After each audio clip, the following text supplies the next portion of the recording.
आपके अपने प्यारे यूट्यूब चैनल टेक टीवीजे में। जैसे कि आप जानते हैं लेटरल एंट्री जो के ग्रुप होते हैं उसमें आज हम बात करेंगे इलेक्ट्रॉनिक इंजीनियर के3 की। इससे पहले हम के3 के लिए इलेक्ट्रॉनिक इंजीनियर वालों के लिए वीडियो बना चुके हैं, लेकिन काफ़ी ज़्यादा डिमांड होने के चलते एक और वीडियो इलेक्ट्रॉनिक्स इंजीनियर के लिए बना रहे हैं। ठीक है, तो ये जो है ये वीडियो आपको इलेक्ट्रिकल इंजीनियर वालों के लिए भी काफ़ी हेल्पफुल रहेगी, क्योंकि इलेक्ट्रिकल और इलेक्ट्रॉनिक्स में केवल 10 क्वेश्चन का अंतर होता है जो बेसिकली आपका इलेक्ट्रॉनिक्स से पूछता है। ठीक है, तो इलेक्ट्रिकल और इलेक्ट्रॉनिक के लिए ये दोनों के लिए ये वीडियो काफ़ी हेल्पफुल रहने वाली है। तो भाई चलते हैं, वीडियो को स्टार्ट करते हैं और अपना इलेक्ट्रॉनिक्स वाला सेक्शन देखते हैं। इससे पहले बता दें, जो चैनल पे नया है सब्सक्राइब कर लीजिएगा, क्योंकि देखिए कोई रेवेन्यू नहीं मिलता, केवल एक सब्सक्राइब ही आपको करना है। ठीक है, तो आइए चलते हैं क्वेश्चन की तरफ बढ़ते हैं, ज़्यादा टाइम नहीं वेस्ट करते। पहला क्वेश्चन हमारा कह रहा है, ठीक है, इसको थोड़ा जूम कर लेते हैं और हिंदी वाला बिल्कुल अच्छे से समझाते हैं आपको। ठीक है, जब किसी परमाणु का इलेक्ट्रॉन उच्च स्तर से मतलब हाई लेवल से निम्न स्तर लो लेवल पर आता है तो यह उत्सर्जित करता है। ठीक है, तो क्या उत्सर्जित करता भैया? तो प्रकाश आपका उत्सर्जित करेगा। ठीक है, प्रकाश। ठीक है, ये वाला आपका आंसर हो जाएगा। दूसरा क्वेश्चन हमारा हो गया, लेजर किरण पुंज प्राप्त करने के लिए, मतलब लेजर जो होता है इसके किरण पुंज को प्राप्त करने के लिए निम्न में से किसका प्रयोग किया जाता है? ठीक है, तो ज़्यादातर रूप में हमें रूबी जो क्रिस्टल होता है इसी का हम ज़्यादातर प्रयोग करते हैं। नेक्स्ट क्वेश्चन देखते हैं, 43 नंबर, विद्युत स्विच होता है। वैसे तो बेसिकली अगर देखें तो जो विद्युत स्विच होता है ये एक इलेक्ट्रोमैकेनिक डिवाइस है, लेकिन ज़्यादातर रूप में इसमें मैकेनिकल होता है, पार्ट होता है। जैसे हम कोई चीज़ आयरन क्लेड हो गया या फिर टू वे स्विच हो गया, उसको हम जाके हाथ से मतलब मैकेनिकली रूप से प्रेस करते हैं, तब जाके आपका होता है। ठीक है, तो यहाँ से आपका हो जाएगा यांत्रिक रूप से। ठीक है, नेक्स्ट क्वेश्चन की तरफ बढ़ते हैं। नेक्स्ट क्वेश्चन हमारा है 44 नंबर, डेसिमल से डेसिमल संख्या को बाइनरी संख्या में परिवर्तित करने के लिए डेसिमल संख्या को निम्न से बार बार भाग देते हैं। तो आप जानते हैं कि अगर हमें डेसिमल से बाइनरी में बदलना है किसी भी नंबर को, जैसे मान लेते हैं, ठीक है, 30 यहाँ पे मान लेते हैं 36 है, ये आपका डेसिमल में, इसको बाइनरी में बदलेंगे तो आप यहाँ इसको 2 से बार बार भाग देंगे। ठीक है, यहाँ से ऐसे 2 भाग, तो यहाँ से इसका जो बचा 0। ठीक है, फिर 2 से भाग देंगे, फिर यहाँ 9, यहाँ 0। ठीक है, अब यहाँ पे 1 हो जाएगा, तो ऐसे ऐसे आपका आ जाएगा। तो 2 से बार बार आप जो है भाग देंगे तो यहाँ से आपका आंसर हो जाएगा। इसी तरह हम नेक्स्ट क्वेश्चन देखते हैं, एंड गेट निम्न रूप से जाना जाता है। एंड गेट को और कौन सा गेट कहते हैं? ठीक है, तो यहाँ से ये हो जाएगा आपका लॉजिक गेट होगा। ठीक है, और इसी को ये लॉजिक गेट के बाद आपका ये डबल प्रेशर वाल्व भी बोलते हैं। ठीक है, डबल प्रेशर वाल्व भी बोलते हैं एंड गेट को। नेक्स्ट क्वेश्चन की बात करते हैं, ऐसे घटक जो परिपथ में सिग्नल का शक्ति प्रवर्धन कर सकते हैं। ठीक है, सिग्नल का शक्ति प्रवर्धन करना है तो किस डिवाइस से करेंगे? जो सक्रिय घटक होते हैं मतलब एक्टिव डिवाइसेस होते हैं, उन्हीं से हम ये चीज़ कर पाएंगे। नेक्स्ट क्वेश्चन देखते हैं, एक आदर्श ऑपरेशन प्रवर्धन में होना चाहिए। ठीक है, एक आदर्श ऑपरेशन प्रवर्धन में होना चाहिए, क्या होना चाहिए? यहाँ पे आपका आंसर हो जाएगा। ठीक है, जो आपका जो इनपुट होगा ये 0 मतलब इन्फाइनिटी होगा, और जो आपका आउटपुट होगा ये 0 होना चाहिए। तो यहाँ पे ये वाला ऑप्शन मैच कर रहा है, तो आपका आंसर यही वाला हो जाएगा। इसी तरह नेक्स्ट क्वेश्चन देखते हैं, कंट्रोल यूनिट एक अंग होता है। ये क्वेश्चन बेसिकली कंप्यूटर का है। ठीक है, कंट्रोल यूनिट एक अंग होता है तो किसका होता है? आपका भी ये पता है, सेंट्रल प्रोसेसिंग यूनिट का जो भाग होता है कंट्रोल यूनिट। ठीक है, नेक्स्ट क्वेश्चन देखते हैं, वह आईसी जिसमें आउटपुट समानुपाती होता है। ठीक है, वह आईसी मतलब इंटीग्रेटेड सर्किट जिसमें आउटपुट समानुपाती होता है इनपुट की, मतलब इनपुट और आउटपुट समानुपाती होता है। ठीक है, तो किसमें यहाँ पे आपका हो जाएगा लीनियर आईसी। ठीक है, इसको लीनियर आईसी बोलते हैं जिसमें इनपुट आउटपुट समान होता है। नेक्स्ट क्वेश्चन देखते हैं, double peak Zener diode clipper में प्रयोग होने वाले डायोडों की संख्या होती है। वैसे तो यहाँ पे 4 डायोड होंगे, लेकिन 2 डायोड जो हो गए, 2 डायोड और 2 जीनर डायोड होते हैं, तो यहाँ पे कितना हो जाएगा? डायोड की संख्या की बात करेंगे तो 2 हो जाएगा। नेक्स्ट क्वेश्चन की बात करते हैं, ऑपरेशन जी होता है एम्पलीफायर, ओपी एम्पी शॉर्ट में बोलते हैं। ठीक है, ऑपरेशनल एम्पलीफायर, तो यहाँ पे होता है। ठीक है, तो जो ये होता है 51 का आपका होता है उच्च लब्ध गेन होता है। ठीक है, उच्च लाभ वाला होता है, तो यहाँ से आपका आंसर हो जाएगा ए वाला। ठीक है, नेक्स्ट क्वेश्चन देखते हैं, 52 नंबर देख लेते हैं, 3.5 डिजिट वाले एक डिजिटल वोल्टमीटर का अधिकतम पाठ्यांक क्या होगा? ठीक है, तो इसका वैल्यू आपको याद रखना होगा। 3.5 के लिए डायरेक्ट क्वेश्चन पूछता है, तो यहाँ से आपका 1999 मतलब 1999। ठीक है, इसके बाद नेक्स्ट क्वेश्चन देखते हैं, किसी ऑप्टिकल फाइबर केबल में सिग्नल को निम्न प्रकार से प्रोपोगेट किया जाता है। ठीक है, प्रोपोगेट किस प्रकार से करते हैं? तो हमें पता है प्रकाशी ऑप्टिकल बोलते हैं इसे, तो यहाँ से आपका प्रकाश प्रारूप में हो जाएगा। नेक्स्ट क्वेश्चन देखते हैं, एमएस ऑफिस है। ठीक है, एमएस ऑफिस आप जानते हैं। ठीक है, ये इसमें बहुत सारे एप्लीकेशन होते हैं, जैसे आपका एमएस वर्ड हो गया, MS Excel, MS PowerPoint, तो यहाँ पे आपका आंसर हो जाएगा। ठीक है, या एक इन सभी का एक पैकेज होता है। ठीक है, जो मेन राइट वाला आंसर होगा यही एक पैकेज होता है। नेक्स्ट नंबर क्वेश्चन देते हैं, ये भी कंप्यूटर से काफ़ी इजी सवाल है, ठीक है। 1 किलो बाइट तुल्य होता है, ठीक है, 1024 बाइट के, ठीक है। 1 किलो बाइट के भी बराबर 1024 बाइट होता है। ये एकदम सिंपल सवाल था। 56 नंबर, एसएमपीएस से प्राप्त होता है, पहले एसएमपीएस का फुल फॉर्म जान लेते हैं, ठीक है। क्या होता है? स्विच्ड मोड पावर सप्लाई, ठीक है, स्विच मोड पावर सप्लाई। तो ये क्या काम करता है? बेसिकली पावर सप्लाई का काम करता है, ठीक है। नेक्स्ट क्वेश्चन की तरफ इसी तरह बढ़ते हैं। 57 नंबर हमारा क्वेश्चन हो जाता है, XOR गेट का इनपुट तभी उच्च होगा जब XOR गेट का आउटपुट उच्च होगा, तब। तो यहाँ से आपका हो जाएगा, एक इनपुट उच्च तथा दूसरा जब निम्न होगा तो इस प्रकार की कंडीशन जो है जनरेट होगी। नेक्स्ट क्वेश्चन देखते हैं। 58 नंबर में डीवीडी में मेमोरी की भंडारण क्षमता होती है, कितनी होती है, ठीक है, ये बात कर रहा है। तो डीवीडी आप जानते हैं एक भंडारण डिवाइस युक्ति होती है, पहले इससे पहले थी तो इसमें कम होता था। तो जब अगर आप 1 लेयर की यूज़ करते हैं डीवीडी, तो उसमें आपकी क्षमता जो होती है 4.3 जीबी की होती है। लेकिन अगर आप डबल लेयर की आप सीधी डीवीडी यूज़ करते हैं तो वहाँ पे आपकी क्षमता दूनी हो जाएगी, मतलब 8 पॉइंट समथिंग हो जाएगी, ठीक है, 8.7 ऐसा इतना लगभग समथिंग हो जाएगा जीबी, ठीक है, अगर डबल लेयर की यूज़ करते हैं, ठीक है। किसी रंगीन टेलीविजन में प्रारंभिक रंग का होते हैं, मतलब प्राथमिक रंग पूछा है तो प्राथमिक रंग यही होता है, लाल, हरा और नीला। तो यहाँ से आपका आंसर हो जाएगा लाल, हरा, नीला, ठीक है। ये बेसिक कलर है, इसी के यूज़ करके सारे कलर निर्माण किए जाते हैं। एक प्रतिरोध की रंग पट्टी में भूरा, काला, काला, ठीक है, भूरा है, काला, काला। तो आपको ट्रिक पता होगी प्रतिरोध निकालने के लिए। देखिए और है इसके बाद सुनहरा, तो लास्ट में सुनहरा का देखते हैं। तो सुनहरा का आपका हो जाता है, यहाँ से आपका हो जाएगा, आप जानते हैं सुनहरा का टॉलरेंस जो होता है 5% होता है, तो इसमें ज़्यादा देखने की बात नहीं है, ठीक है। भूरे का आपका 1 हो जाएगा, काले का आपका 0 हो जाएगा, इसके बाद जो पावर होती है ये 0 हो जाएगी, तो आपका हो जाएगा 10 ओम, और टॉलरेंस जो इसका होगा ±5%, ठीक है। तो आपका ए वाला आंसर हो जाएगा। नेक्स्ट क्वेश्चन की बात करते हैं। एक वेवफॉर्म का टाइम पीरियड 20 मिली सेकेंड है, इसकी फ्रीक्वेंसी क्या होगी? तो आप जानते हैं, ठीक है, टी बराबर क्या होता है, टाइम पीरियड मतलब आवर्तकाल बराबर 1/फ्रीक्वेंसी होती है। लेकिन यहाँ पे फ्रीक्वेंसी निकालना है तो इसको पक्षांतर जब करेंगे, ठीक है, इसको पक्षांतर जब करेंगे एफ बराबर क्या हो जाएगा आपका 1/t, ठीक है। अब जब इसको बदलेंगे, इसको हम बदलेंगे तो यहाँ से क्या हो जाएगा 1/20 मिली सेकेंड। मिली सेकेंड में बाद में ये चला जाएगा, यहाँ पे जब 0 बढ़ाएंगे तब यहाँ पे हो जाएगा। तो इससे यहाँ से करेंगे तो 20 पर यहाँ पे जो आंसर आपका मिल जाता है, आंसर आपका हो जाएगा 50 हर्ट्ज, ठीक है, आपका आंसर आ जाएगा। नेक्स्ट क्वेश्चन की तरफ बढ़ते हैं। किसी अर्धचालक पदार्थ का प्रतिरोध तापमान बढ़ाने से, तो अर्धचालक पदार्थ का प्रतिरोध जब आप ताप बढ़ाएंगे तो कुछ हद तक घटता है, ठीक है, कम होता है। तो यहाँ से आपका आंसर हो जाएगा कम होता है। लेकिन वहीं अगर चालक में आप ताप बढ़ाएंगे तो आपका प्रतिरोध भी बढ़ता चला जाएगा, ठीक है, ज़्यादा हीट बढ़ाएंगे तो प्रतिरोध बढ़ेगा, वहीं अर्धचालक में ताप बढ़ाएंगे तो फिर प्रतिरोध जो होता है कम होता है। एक द्विध्रुवी ट्रांजिस्टर में सबसे पतला भाग कहलाता है, ठीक है। ट्रांजिस्टर में जो सबसे पतला भाग होता है उसे बेस बोलते हैं, ठीक है, बेस जो लेयर होती है ये सबसे पतली होती है, ठीक है। नेक्स्ट क्वेश्चन की बात करते हैं। एक डायोड जो अग्र अभिनति, ठीक है, फॉरवर्ड बाइस अवस्था में पूर्ण चालक की बात कार्य कर रहा है, मतलब कंडक्टर की बात कार्य कर रहा है, तो कहलाता है, ठीक है, क्या कहलाता है? तो ये कहलाता है आदर्श डायोड, ठीक है, आपका क्या हो जाएगा आदर्श डायोड की कंडीशन में ऐसा होता है, ठीक है। तो यहाँ से नेक्स्ट नंबर क्वेश्चन देखते हैं। किसी विद्युतीय सिग्नल के आयाम बढ़ाने की क्रिया कहलाती है। विद्युतीय सिग्नल का जब आप आयाम इंक्रीज करते हैं तो उस क्रिया को हम बोलते हैं एम्प्लीफिकेशन, ठीक है। ये नाम इलेक्ट्रॉनिक्स में आपने बहुत सुना होगा। तो बिल्कुल बेसिक से भी क्वेश्चन आ रहे हैं, बेसिक से आप सारे को करके जाइएगा, बेसिक एकदम से आपको क्लियर होगा, ठीक है। यहाँ से नेक्स्ट क्वेश्चन देखते हैं। 66 नंबर हमारा क्वेश्चन आ गया है, ठीक है। इससे पहले आप लोग अगर अभी तक सब्सक्राइब नहीं किए हैं तो सब्सक्राइब कर दीजिए, क्योंकि आपके लिए ये जो आपको क्वेश्चन लेकर आते हैं ना, तो ये वो काफ़ी मतलब मेहनत से और सॉल्व भी कराते हैं काफ़ी मेहनत से। तो आपका एक सब्सक्राइब लाल वाला बटन दबा दीजिएगा, यही आप जो दे रहे हैं, बाकी और कोई रेवेन्यू नहीं मिलता, ठीक है, अभी तक। तो क्वेश्चन देखते हैं। पावर एम्पलीफायर सर्किट में हीट सिंक का प्रयोग किया जाता है। हीट सिंक का प्रयोग जो होता है ये ट्रांजिस्टर में हीट जो लॉस होती है, हीट सिंक का प्रयोग ट्रांजिस्टर में हीट लॉस को घटाने के लिए होता है, ठीक है। इसी तरह नेक्स्ट क्वेश्चन देखते हैं।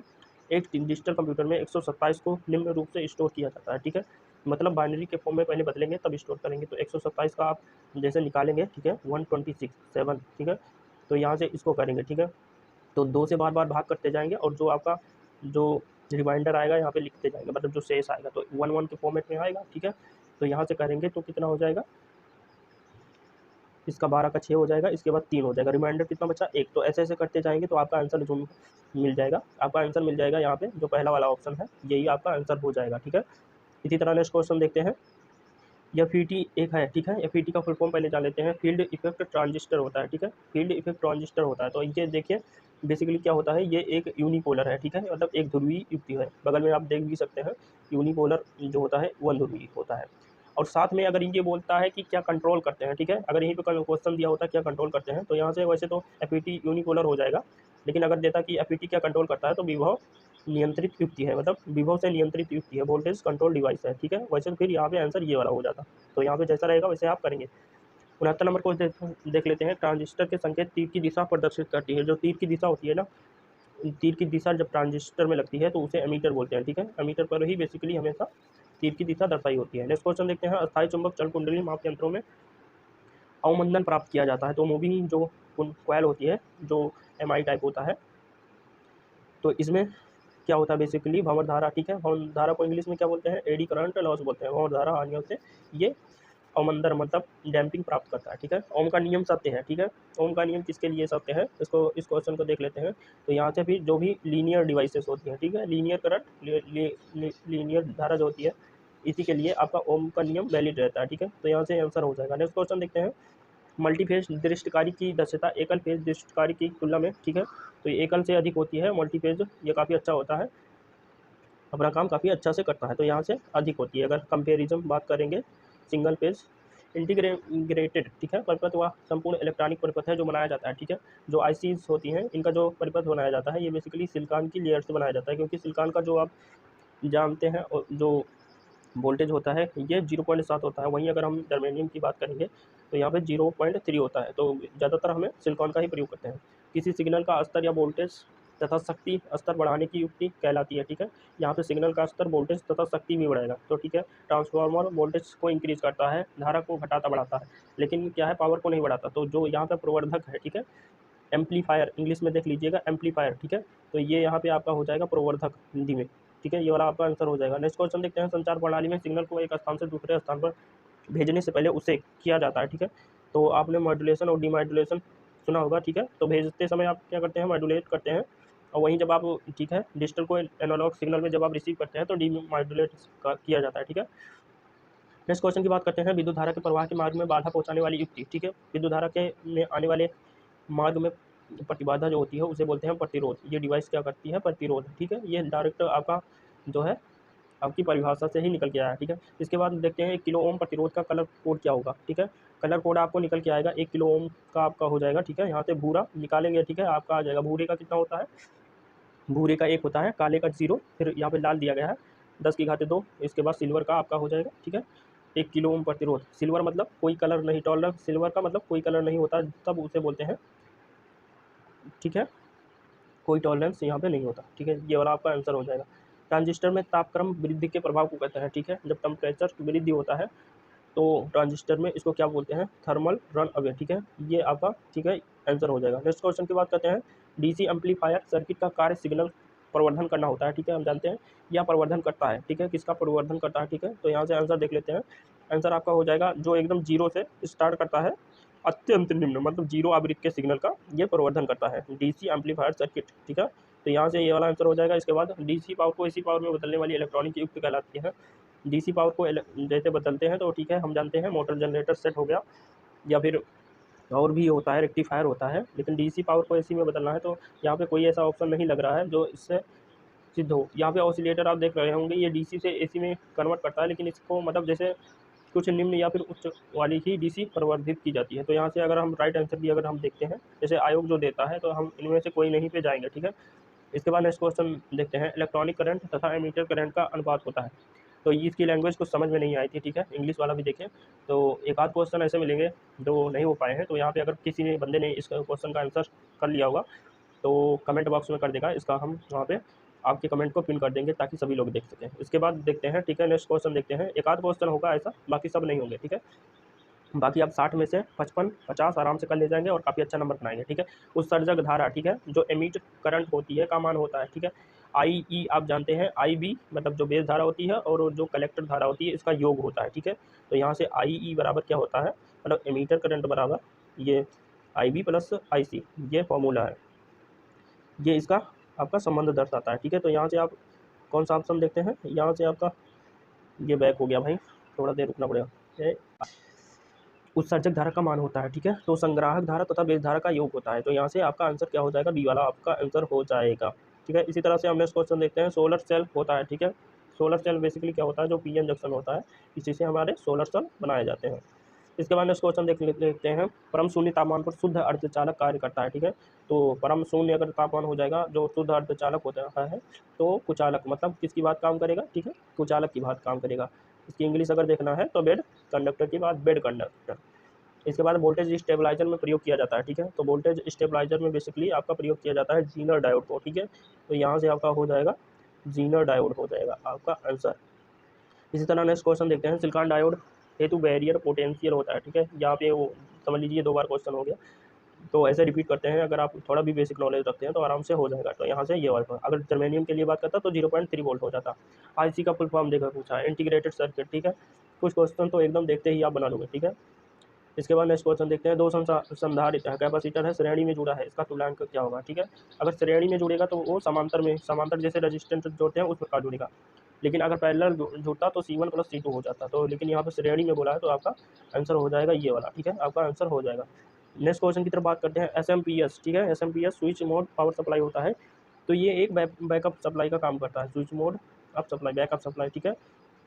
ये कुछ जैसे कंप्यूटर में कुछ पार्ट होते हैं, जैसे फैन हो गया, कंप्यूटर में जो फैन लगे होते हैं एग्जॉस्ट फैन, या फिर कुछ ऐसे सर्किट को 12 वोल्ट देता है, बाकी कुछ और सर्किट हैं जो 5 वोल्ट, उनको इलेक्ट्रॉनिक जो सर्किट है उन्हें 5 वोल्ट डीसी प्रदान करता है, ठीक है। तो बैकअप सप्लाई प्रदान करता है। इसके बाद अणु में होता है, अणु में क्या होता है आप जानते हैं, इलेक्ट्रॉन, प्रोटॉन और न्यूट्रॉन तीनों होते हैं। न्यूक्लियस में आपके प्रोटॉन और न्यूट्रॉन हो जाएंगे, और इलेक्ट्रॉन बाहरी कक्षाओं में आपके रैंडमली जो है गति करते रहते हैं। प्रतिरोध तथा प्रतिघात के सदिश योग को क्या कहते हैं, ठीक है। तो यहाँ से आपका आंसर हो जाएगा, क्या हो जाएगा भैया, प्रतिबाधा हो जाएगा, ठीक है। आपका प्रतिरोध और प्रतिघात के सदिश योग को कहते हैं प्रतिबाधा, ठीक है, इम्पीडेंस जिसे इंग्लिश में बोलते हैं। मेगर का प्रयोग किया जाता है, ये वाला क्वेश्चन एकदम आम हो गया है और हर एग्जाम में पूछा जाता है, तो इसको याद करके जाइएगा, मेगर से रिलेटेड, ठीक है। तो ये क्या, उच्च प्रतिरोध मेजर करता है, ठीक है। नेक्स्ट क्वेश्चन देखते हैं, फ्यूज को सदैव लोड के साथ जोड़ा जाता है, ठीक है। फ्यूज को हमेशा जब फेज तार में पहली बार जोड़ते हैं, ठीक है, फेज वायर में, और जोड़ते हैं श्रेणी क्रम में, ठीक है। फ्यूज हमेशा श्रेणी में जुड़ता है, ठीक है। तो यहाँ से हो जाएगा सीरीज में, ठीक है, इंग्लिश में बोलेंगे। ट्रांसफार्मर को डीसी सप्लाई से जोड़ने पर, ठीक है, ट्रांसफार्मर को अगर आप डीसी सप्लाई देंगे तो इसकी, क्योंकि ये अल्टरनेटिव सर्किट पे वर्क करता है, तो यहाँ पे जो उसका प्राइमरी वाइंडिंग होती है सबसे पहले उसी में जाएगा, और ये जो कुंडली जो है आपकी जल जाएगी, ठीक है।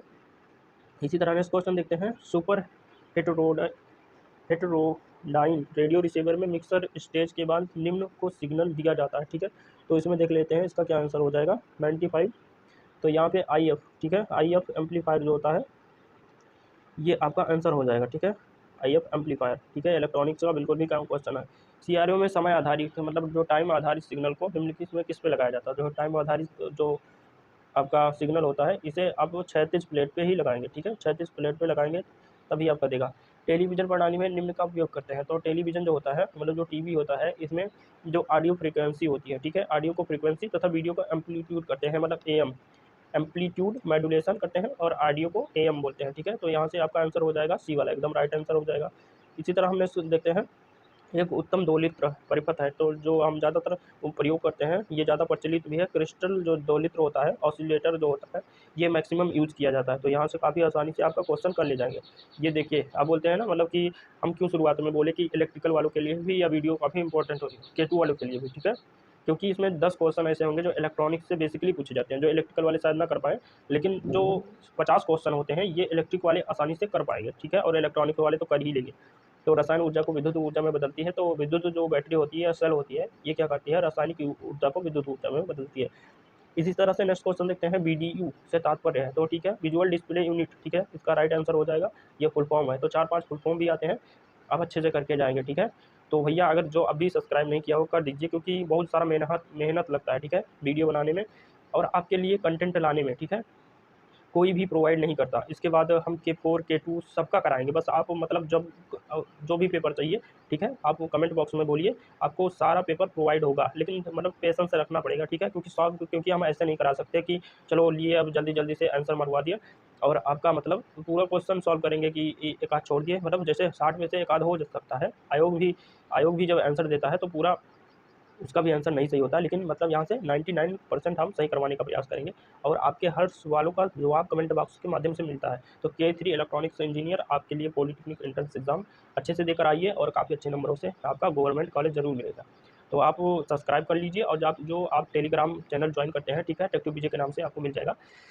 तो वहाँ पे आपको PDF जो है हमारी मिलती रहेगी और सारा कुछ आपको मिलेगा, ठीक है, हर एक कंटेंट। ये चैनल आपके लिए काफ़ी इंपॉर्टेंट है, जो आप शुरुआत से यहाँ पे देखे हैं तो ट्रस्ट ही मिलेगा, ठीक है, विश्वास से ही पूरा एकदम मिलेगा। तो सब्सक्राइब जरूर कीजिएगा। तो मिलते हैं किसी नेक्स्ट वीडियो में फिर से। तो आप लोगों को धन्यवाद देते हैं वीडियो में जुड़े रहने के लिए लास्ट तक, काफ़ी अच्छा समझ में आया हुआ, ठीक है। तो वीडियो यहीं पे एंड करते हैं, धन्यवाद।